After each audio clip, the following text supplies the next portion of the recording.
In 1949, the Soviet Union detonated its first atomic bomb. The American government had estimated the Soviets would not achieve this until at least 1953, possibly later. The gap was not a matter of months, it was years. And those years mattered enormously because a nuclear-armed Soviet Union changed the entire balance of power in the world, accelerated the arms race that would define the Cold War for decades, and pushed the world closer to potential nuclear conflict faster than almost anyone had anticipated. The reason the Soviets got there so much earlier than expected was not superior science. It was not superior resources. It was one man working quietly inside the most secret scientific project in history, passing everything he knew directly into the hands of Joseph Stalin's intelligent apparatus for nearly a decade without anyone suspecting a thing. His name was Klaus Fuchs, and his story is one of the most remarkable, most consequential, and most unsettling acts of espionage in modern history. Fuchs was born in Germany in 1911, the son of a Lutheran pastor who believed that when you saw something wrong in the world, you had an obligation to do something about it, whatever the consequences. That belief ran through the entire family. It would run through Klaus too, though the conclusions he reached about what was wrong in the world and what needed to be done about it would lead him somewhere his father never anticipated. By the time Fuchs was a university student in the early 1930s, Germany was fragmenting under economic collapse and political extremism. He watched the Nazi movement rise and made a decision that would define the rest of his life. He became a communist. To understand why that mattered, it helps to understand what communism represented to a certain kind of young European intellectual in the 1930s. Fascism was on the march across the continent. Liberal democracy seemed incapable of stopping it. The Soviet Union, for all its flaws, presented itself as an ideological opposite of everything Nazism stood for.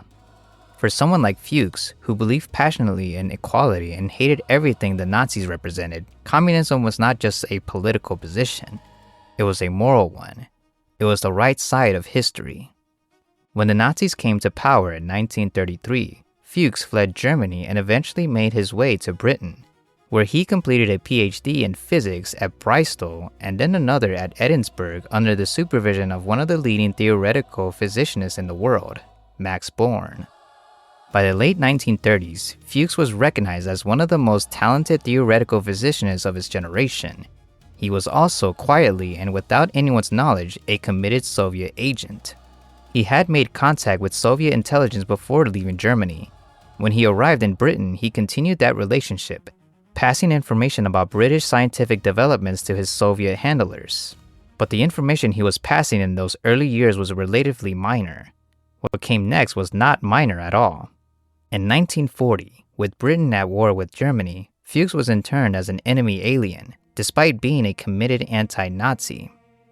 The British government, in the chaos of wartime, had rounded up German nationals without much distinction between those who had fled fascism and those who supported it.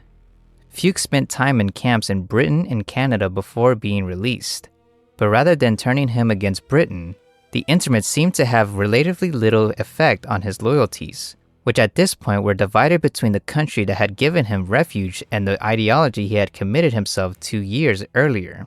In 1941, something changed everything. Britain had quietly begun a research program into the theoretical feasibility of an atomic bomb, and Fuchs, one of the most gifted theoretical physicists available, was brought into it. He was given access to the most sensitive nuclear research in the country. Therefore, almost immediately, he resumed contact with his Soviet handler and began passing that information on. Then, in 1943, Fuchs was selected to be part of the British delegation sent to join the Manhattan Project in the United States. The Americans had been reluctant to share their research fully even with their closest ally. But the British brought expertise, and Fuchs was among the most valuable members of the delegation. He worked first in New York, then moved to Los Alamos in New Mexico, the secret facility in the desert where Robert Oppenheimer was overseeing the construction of the first atomic bomb. At Los Alamos, Fuchs had access to almost everything. He worked in the theoretical division, which meant he understood not just individual components of the bomb, but the entire scientific architecture of how it worked. He knew the design, he knew the calculations, he knew the yields.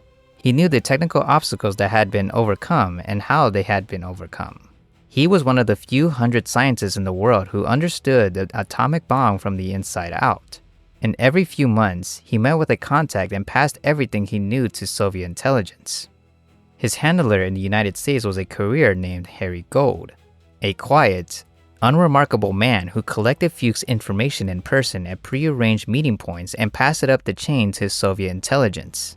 The meetings were methodical and careful. Fuchs would hand over handwritten notes summarizing everything he had learned since the last meeting. Gold would take them. That was it. No drama. No elaborate tradecraft. Just a physicist and a courier meeting on a street corner or in a car, exchanging information that was quietly reshaping the balance of the world. Fuchs was present at the Trinity Test in July 1945, the first ever detonation of a nuclear device in the New Mexico desert. He watched the explosion from the viewing area alongside Oppenheimer and the other scientists who had spent years building the thing. Within weeks of that test, the bombs were dropped on Hiroshima and Nagasaki. Japan surrendered. The Second World War ended. But for Fuchs, the work was not over. He returned to Britain and was appointed head of the Theoretical Physics Division at Harwell, Britain's main atomic research establishment. Therefore, he continued passing information to Soviet intelligence through the late 1940s, now including details of Britain's own nuclear program. He was one of the most senior nuclear scientists in the country, and simultaneously one of the most valuable intelligence assets the Soviet Union had ever possessed. The Soviets moved fast. Stalin had made the atomic bomb a national priority the moment he learned America had one, pouring resources and scientific manpower into catching up at a pace that matched his paranoia about falling behind. Their bomb program, led by a physicist Igor Kurchatov, had been struggling with several fundamental design problems. The information Fuchs provided did not just accelerate the program. In several critical areas, it solved problems that Soviet scientists had been wrestling with for years. It gave them not just data but understanding, the difference between knowing a bomb exploded and knowing exactly why it exploded and how to replicate it reliably at scale. When the Soviet Union detonated its first bomb in August 1949, Stalin reportedly clapped his hands together and said nothing for a long moment. He had been told what his scientists had achieved, but seeing the confirmation was different. America's monopoly on the most destructive weapon ever built was gone. The design bore a striking resemblance to the Fat Man bomb that had been dropped on Nagasaki. It was not a coincidence. It was almost a direct copy. The question of how the Soviets had achieved this was urgent and alarming. Therefore, American and British intelligence began examining the possibility that the Manhattan Project had been penetrated. The investigation that followed was painstaking. It was a decryption program called Venona, in which American intelligence analysts had been slowly working through intercepted Soviet communications that eventually produced a lead pointing toward Fuchs. The evidence was not immediately conclusive. But in January 1950, a British intelligence officer named William Scardon sat down with Fuchs at Harwell for what was framed as a routine security interview. Scardon was one of the most skilled interrogators in British intelligence. He did not accuse Fuchs directly. He did not confront him with evidence. He simply talked. Gently, carefully, over multiple meetings, Scardon created the conditions in which Fuchs began to feel that confession was the right thing to do. And Fuchs, who had spent his entire adult life acting on his moral convictions, eventually decided that honesty was the appropriate response. He confessed fully. He told British intelligence everything, the entire scope of what he had passed, to whom, for how long, and what he believed it had been used for. He was arrested, tried, and convicted of violating the Official Secrets Act. In March 1950, he was sentenced to 14 years in prison, the maximum allowed under the charges. But the consequences of his confession did not stop with him. His decryption of Harry Gold led American investigators directly to Gold, who in turn led them to a network of other spies connected to the Soviet atomic program. That chain of investigation eventually reached Julius and Ethno Rosenberg, who were convicted of espionage and executed in 1953, the only American civilians to be executed for espionage during the Cold War. Fuchs' confession set off a chain reaction almost as consequential as the physics he had spent his career studying. Fuchs served 9 years of his sentence before being released in 1959. He was stripped of his British citizenship and deported to East Germany, where he was welcomed as a hero of the socialist cause, given a senior position in the East German nuclear research establishment, and lived out the rest of his life there, dying in 1988. He never expressed remorse in a way that a conventional traitor might.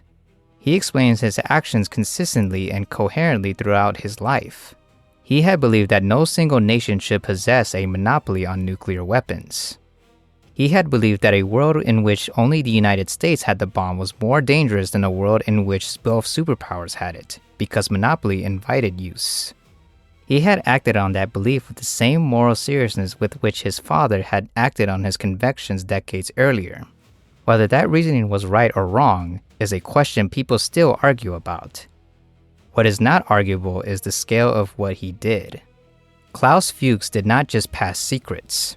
He handed the Soviet Union years of scientific progress in a single decade of quiet meetings, compressed the timeline of the nuclear arms race, and changed the shape of the Cold War before most people even knew the Cold War had begun. He walked into Los Alamos as one of the most trusted scientists on the project. He walked out having given its most important secrets to the enemy, and for 4 years after that, he ran a nuclear research facility for the country he had betrayed. Nobody noticed. Nobody suspected. Nobody thought to look twice at the quiet German physicist who showed up to work every morning and did his job with exceptional skill. That was exactly how he wanted it.